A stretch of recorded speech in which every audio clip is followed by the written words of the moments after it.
O Trilhas da Democracia de hoje debate a luta da comunicação contra a extrema-direita.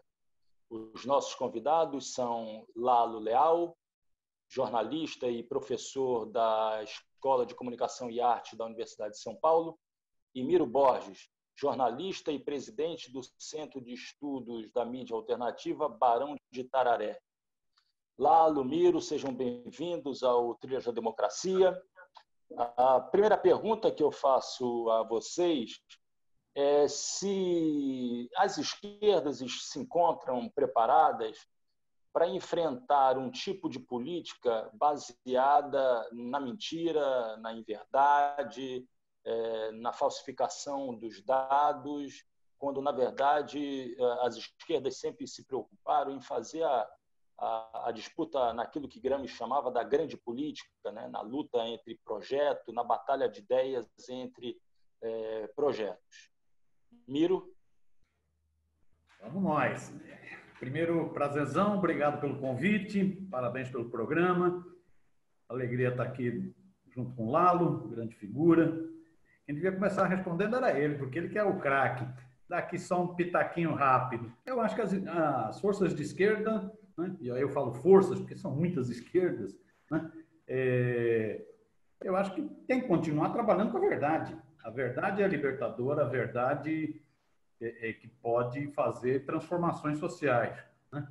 É evidente que esse terreno da internet, principalmente, como você tem muitos recursos sendo investidos, como você tem muitas articulações feitas internacionalmente e nacionalmente, isso não é uma coisa de Brasil, e como a mentira se espalha muito rápido. Outro dia eu vi uma brincadeira que era falar a verdade enquanto você está calçando sapato, a mentira já percorreu o mundo, né? A mentira se espalha muito rápido, a internet também é pródiga nisso, no instantâneo, no ódio, na mentira. Então, é um terreno difícil. Mas eu acho que as esquerdas têm que continuar trabalhando com a verdade, argumentando, tem que se preocupar com a linguagem, tem que se preocupar com o formato, né? Às vezes, nessa linguagem de internet, não é um livro de 700 páginas, é uma coisa, é um meme, é uma brincadeira, é um humor, né? Tem que se preocupar com a linguagem, tem que se preocupar com o formato, agora tem que trabalhar com a verdade. E sabendo que a direita, a ultradireita, na sua campanha de ódio, vai estar falando mentiras que a vida vai demonstrar que são mentiras. E nós temos, então, que dar o pulo do gato, mostrar as falsidades. Bolsonaro prometeu combater corrupção, prometeu resolver o problema de segurança e resolver o problema econômico. Foi isso que ele prometeu. A ultradireita fez campanha em cima dessas três coisas. Isso é tudo mentira. Nós temos que demonstrar que é mentira. Penso assim. Lalo, eu me lembro... Diga, Lalo, diga. Não, diga, Lalo. Eu ia na linha aí do Miro, mas pode falar. Não, porque eu me lembrei aqui de uma declaração do Marcelo Freixo, dizendo que no dia posterior à passagem dele para o segundo turno na eleição para a Prefeitura do Rio de Janeiro contra o Crivella, ele tinha acabado de passar para o segundo turno, e foi tomar um café, onde geralmente ele tomava café, quando ele morava na Glória, e quando ele se aproximou desse bar, onde há um ponto de táxi, percebeu que os motoristas com os quais ele sempre conversava, né, olhavam para ele de maneira muito estranha, né? E ele foi perguntar o que está acontecendo, e disseram: não, é porque está rolando um WhatsApp aí, um áudio teu, dizendo que você vai liberar o Uber, né? E que vai acabar com essa turma do táxi, etc. Aí o Freixo, evidentemente, foi surpreendido, porque o áudio não era dele, né? Como é que nós podemos fazer frente a uma situação tão absurda quanto essa em termos comunicacionais? Olha, Marco, prazer estar com você outra vez. Eu já estive uma vez aqui no programa. É sempre muito bom estar aqui falando com o pessoal de Pernambuco pela TV Universitária e estar com o meu querido amigo Miro. Nós somos colegas do Barão de Itararé. Eu tenho a honra também de fazer parte da diretoria do Centro de Estudos de Mídia Alternativa Barão de Itararé. Olha, respondendo um pouco a sua pergunta e complementando o que o Miro acabou de dizer, eu acho que no caso específico brasileiro, talvez de outros países também, a esquerda foi atropelada, foi surpreendida e atropelada por um grande esquema internacional de falsidade de informações que faz parte de um projeto político muito maior da extrema-direita.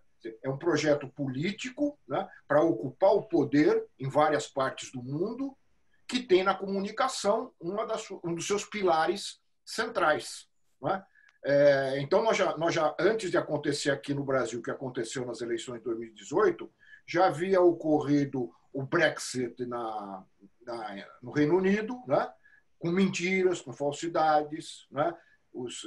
Lá as mensagens eram que iriam, se fosse mantido, se a Inglaterra permanecesse na União Europeia, o país seria invadido pelos africanos, pelos estrangeiros, o Serviço Nacional de Saúde, que eles têm como uma coisa preciosa, iria sofrer um colapso, porque não ia aguentar mais a presença de tantos estrangeiros lá. Né? Uma série de mentiras que pegavam, mas mentiras não são mentiras aleatórias, não. Elas são mentiras produzidas cientificamente, para pegar exatamente no coração e no problema que mais pode afetar a população. Então, aconteceu isso na Inglaterra, depois teve a eleição do Trump, da mesma forma, e chegou aqui no Brasil. E a esquerda não estava preparada para isso. Não tinha um instrumental para responder.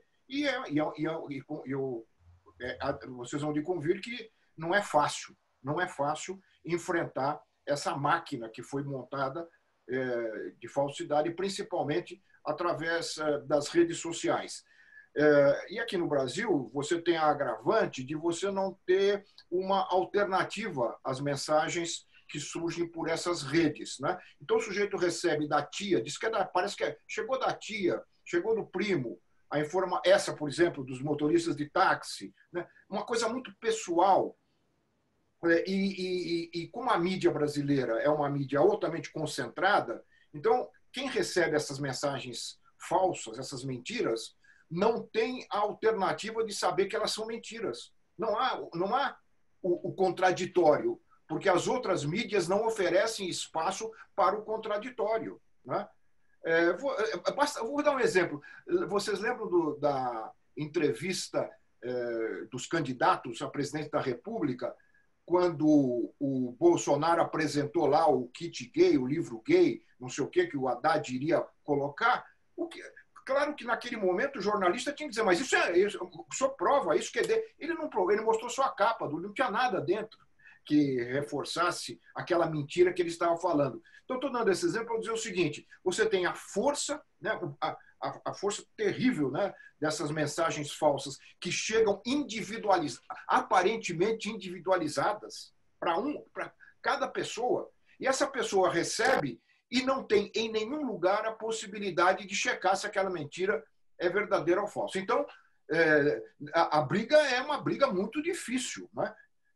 Basta ver o que está acontecendo agora no Congresso Nacional, nesse debate sobre a lei para combater as fake news. Né? Como é difícil lidar com essa situação, porque você também não pode ir para o extremo oposto de aplicar censura à comunicação. Então, você tem que caminhar, e é isso que eles estão tentando no Congresso, né? Já passou pela Câmara, está no Senado, estão tentando chegar a uma possibilidade de, pelo menos, conter, né, essa avalanche de mentiras que circulam por essas redes. Mas não é fácil. É um fenômeno novo na comunicação global, que ainda está pouco estudado, está agora começando a ser estudado, e com aplicações de democracia muito difíceis, muito difícil. Democratizar essa mídia não é fácil. Miro, eu acho que você chegou a falar que um elemento que atravessa todas essas mentiras, né, todas as chamadas fake news, é o elemento do ódio, né, do medo, na verdade. Né?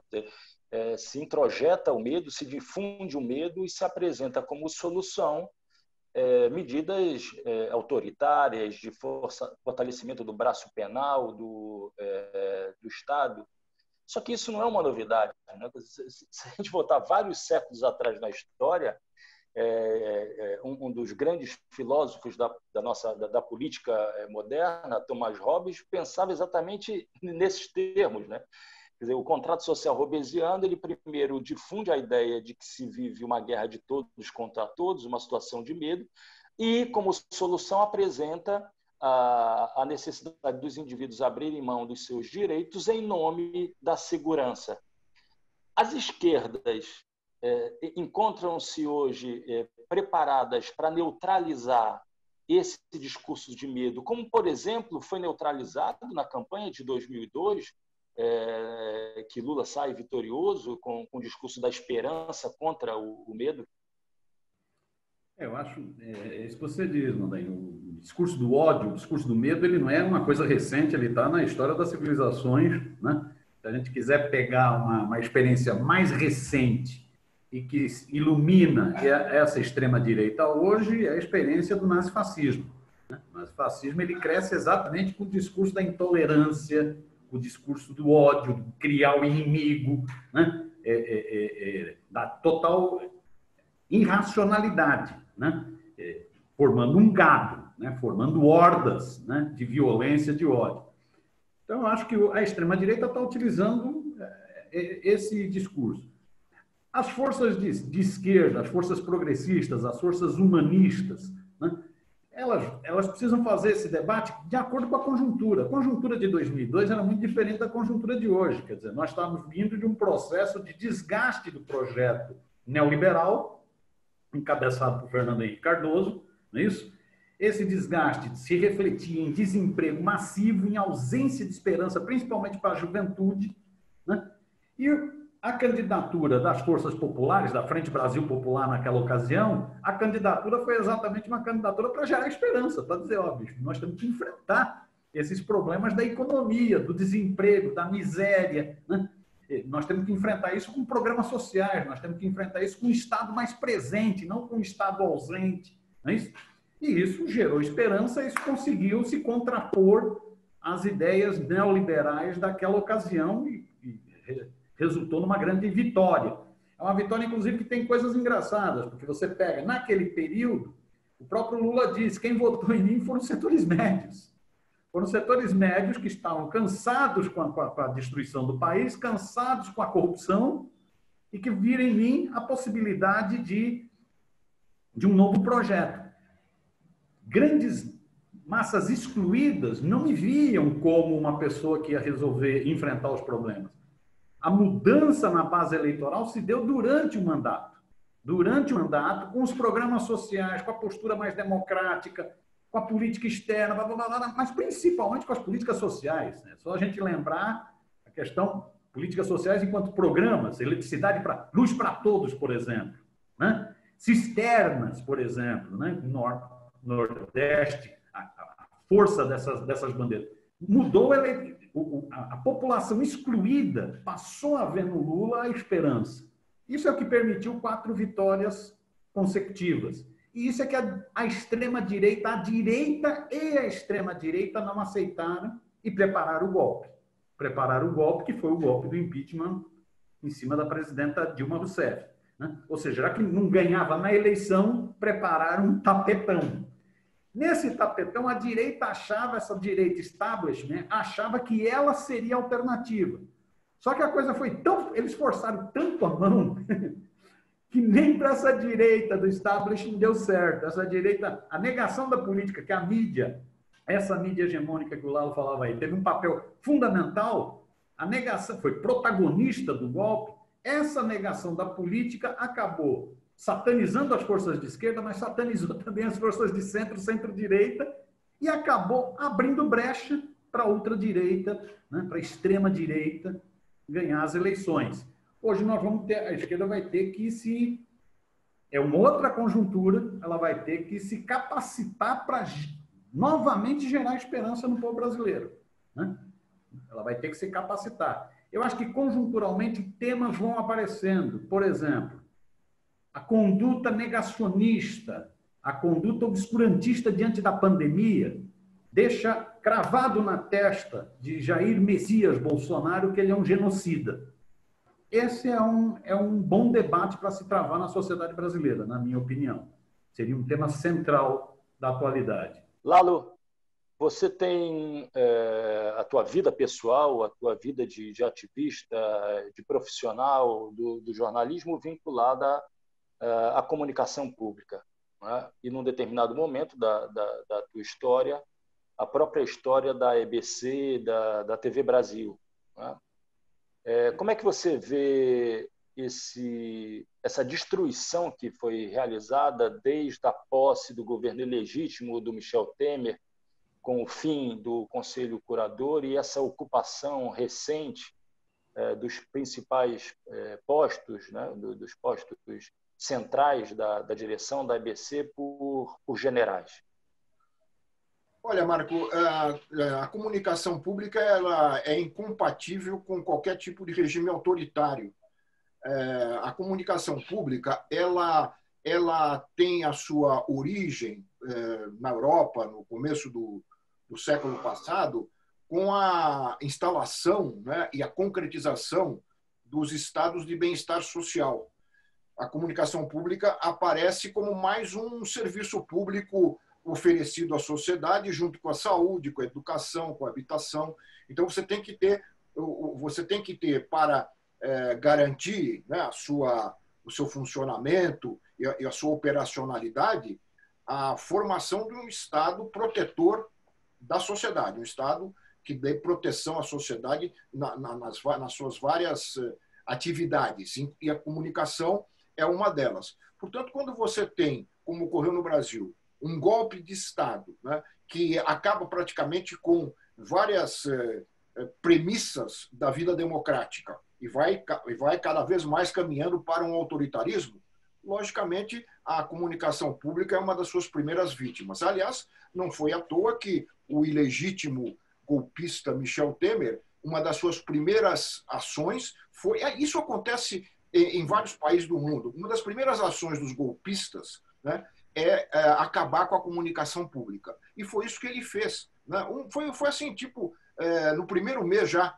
de governo, ele acabou com o Conselho Curador da EBC, que era o conselho que dava garantia de que aquilo era um serviço público, porque nesse conselho estava representada a sociedade brasileira, né?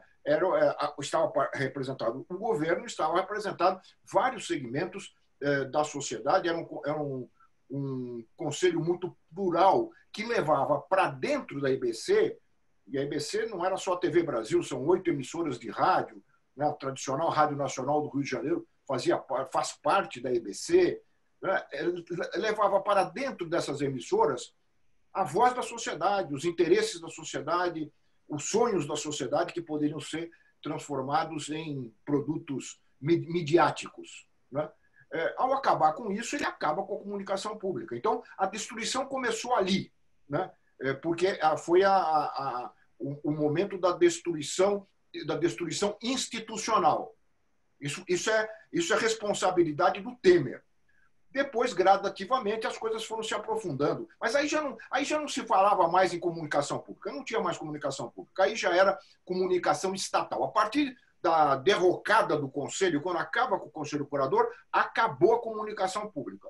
Desse momento em diante, é comunicação estatal, é um órgão de divulgação e propaganda do governo que controla a empresa, né? E hoje nós temos lá, e é isso que hoje existe, usando a estrutura física, tecnológica, que foi montada pelo governo anterior, pelo governo do presidente Lula, para a construção da empresa Brasil de Comunicação. E é preciso sempre deixar claro que, e eu vivi esse processo, eu posso dizer isso pela minha experiência, que durante todo o período de 2007, quando foi a implantação da EBC, até o golpe, eu não vi uma interferência do governo na emissora.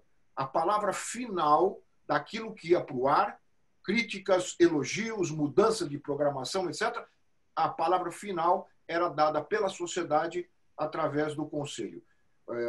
Tanto é que a mídia comercial percebeu que ali iria haver, se você tivesse esse projeto consolidado, ia haver uma concorrência de qualidade muito grande, porque as emissoras de rádio e televisão estavam começando a mostrar para o Brasil um Brasil que as emissoras comerciais não mostram. Então, a tendência era a comunicação pública crescer, fazer concorrência e abalar esse monopólio que existe no Brasil nessa área. Daí todo o combate que foi feito à TV Brasil, às rádios, pela mídia comercial. Infelizmente, isso acabou e só no retorno à plena democracia é que nós vamos poder voltar a pensar na comunicação pública real aqui no Brasil. Miro, olhando um pouco agora para a mídia corporativa, né? Não há dúvidas de que o Estado de São Paulo, a Folha de São Paulo, o Globo, a Rede Bandeirantes, a Rede Globo, só para ficar nesse conjunto de jornais de grande circulação nacional e também emissoras nacionais, tiveram um papel fundamental na preparação do terreno, não apenas para o golpe de 2016, mas para a eleição de Jair Bolsonaro. E, muito rapidamente, essas emissoras e esses jornais têm assumido uma postura bastante crítica em relação ao governo Bolsonaro. Você acredita isso a interesses exclusivamente comerciais, ou seja, o risco, por exemplo, da Rede Globo de ter a sua concessão revogada, ou existe algo de mais profundo que possa levar a crer que há, na verdade, um projeto sendo gestado na direção de um centro moderado, né, que reformule, inclusive, os apoios que essas emissoras, esses jornais sempre deram às políticas monetaristas de corte neoliberal? Eu acho que não é só interesse comercial. Tem o interesse comercial, lógico, né? A Globo está perdendo com o governo Bolsonaro, está perdendo em publicidade, diminuiu a fatia publicitária da Globo e está perdendo em programação, né? Vide agora o embate sobre futebol, né? Então, tem interesses comerciais, mas tem interesse político, no meu entender, interesse de visões diferentes. Eu acho, concordando contigo, a mídia como um todo, né, foi protagonista do golpe, né? Muito se fala que foi um golpe parlamentar, porque foi votado no parlamento, e judicial, porque foi a partir da judicialização da política. Mas foi um golpe, principalmente, no meu entender, midiático, né? Se não fosse a mídia, nós não teríamos o judiciário que tivemos naquela ocasião. Se não fosse a mídia, nós não teríamos o parlamento que tivemos naquela ocasião, né? Então, foi um golpe judicial, parlamentar, midiático. Ela foi protagonista. A solução Bolsonaro não era a solução para uma parte dessa mídia, né? A solução Bolsonaro é que, como a mídia forçou demais, na minha opinião, né? Reforçando aqui uma coisa que eu já falei, como ela forçou demais na estigmatização, na escandalização da política, né? Na negação da política, ela abriu brecha para um Bolsonaro, ela chocou o ovo da serpente fascista, né? A Globo não fez campanha para o Bolsonaro, não era o candidato da Globo, né? Mas a Globo ajudou a criar o clima para chocar esse ovo da serpente. Só que esse ovo da serpente assume o poder, a serpente assume o poder, o fascismo não aceita opiniões diferentes. O fascismo é o ódio, o fascismo é a violência, né? Então o Bolsonaro vai para cima dessa mídia também. Quem não reza da cartilha, ela vai para cima, né? Então, a mídia ajudou a criar um monstro, e esse monstro se volta contra ela. Isso já tinha ocorrido em 64, no golpe militar de 64. A mídia todinha participou do golpe, depois uma parte dela foi cerceada. Eu acho que, no caso, hoje, nós temos uma divisão na mídia. Se a mídia teve blocada no golpe, né? As grandes emissoras de televisão, os grandes jornalões e as grandes revistonas tiveram blocadas no golpe, agora tem uma divisão, né?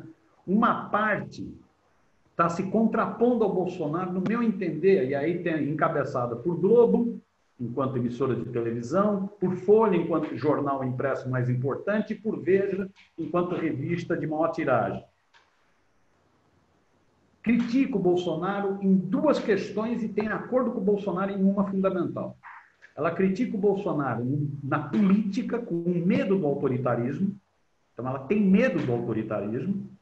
E ela critica o Bolsonaro no que se chamaria direitos civis ou costumes. Alguns chamam de costumes, eu não gosto muito desse termo, mas chama-se.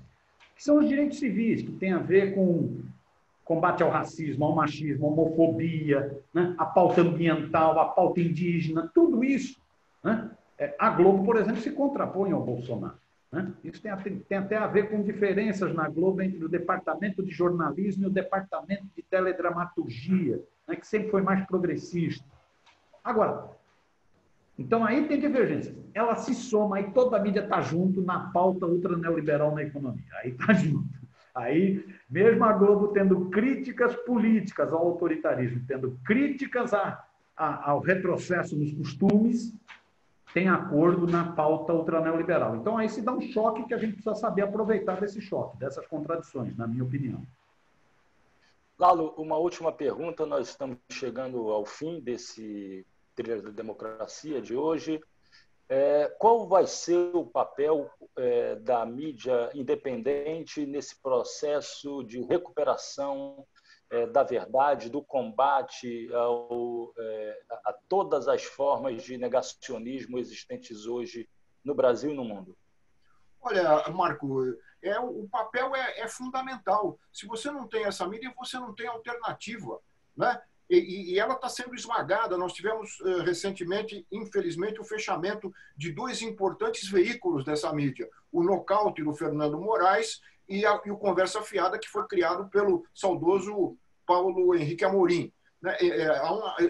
Mas aqueles outros veículos que continuam fazendo jornalismo sério, calcados na verdade, na informação correta, fazendo contraponto a essa mídia hegemônica, dando uma possibilidade de alternar, um respiro, né, à população que está asfixiada. O Brasil está asfixiado e continua sendo asfixiado há muito tempo por essa mídia hegemônica. E asfixia mesmo, é asfixia ideológica. Você tem uma visão de Brasil, você tem uma visão de mundo e você não tem alternativa. Então, a mídia alternativa, os veículos que continuam resistindo bravamente, eles são fundamentais nesse processo, né? E alguns deles estão conseguindo se solidificar, ganhar musculatura, e isso tem que ser visto com com bons olhos, né? Porque se não fosse isso, a asfixia, nós estaríamos já todos afogados, a asfixia seria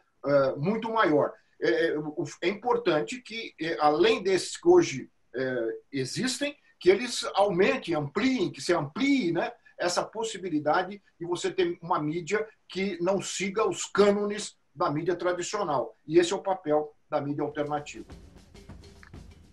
Nós chegamos ao fim desse programa de hoje. Gostaria de agradecer Lalo, Miro, desejar longa vida ao Barão de Tararé, né? E o Trilhas da Democracia volta na próxima semana, sempre discutindo temas relativos à defesa da democracia e dos direitos humanos. Até lá!